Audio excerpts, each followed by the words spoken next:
Welcome back to Medrash Umayza, sharing a story for this week's Parsha, Parshas Savo.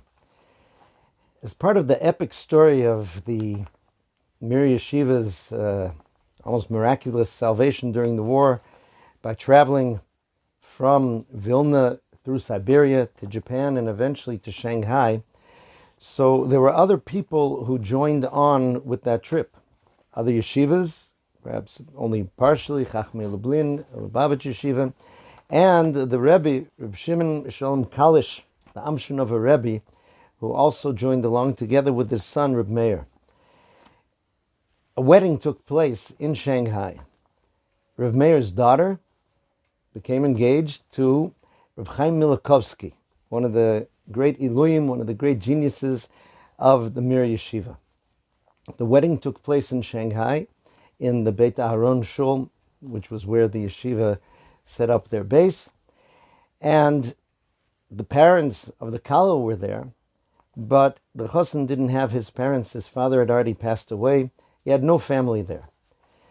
The Tnoim, which is, I guess you could call the conditions of engagement. It's the document done when expressing the commitment to get married, has a portion in which someone is listed as ha'omed mitzad ha'chasan, the person who stands by the side of the chasan, and ha'omed mitzad ha'kala, and the one who stands by the kala.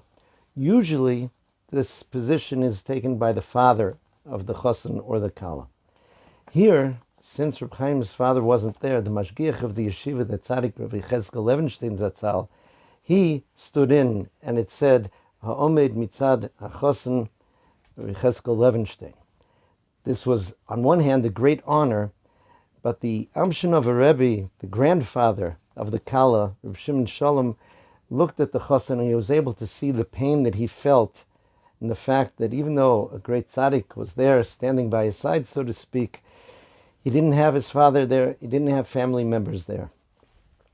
He took the chasan aside to speak for a while, and Reb Chaim Milakovsky said that that was the time that he really formed a bond with what he called the Alte Shver, right, meaning the grandfather of his wife-to-be.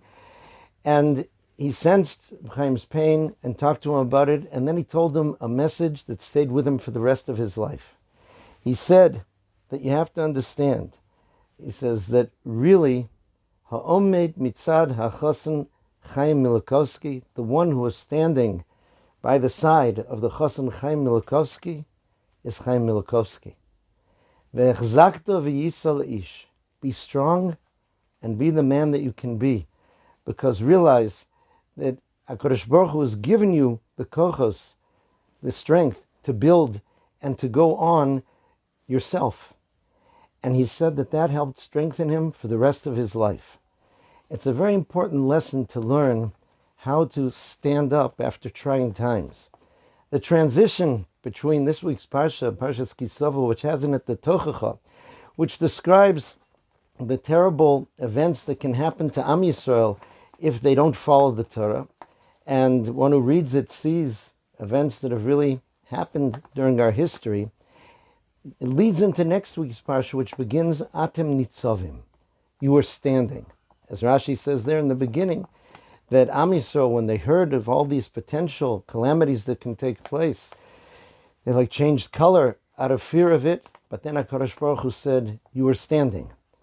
Am Yisrael has the ability to stand as a nation, and each individual has to understand that as much as we're supposed to get help from others and we're supposed to help others, HaKadosh Baruch Hu has also given you internal strength as an individual. Wishing everyone a wonderful, peaceful, and healthy Shabbos. Kol Tuv.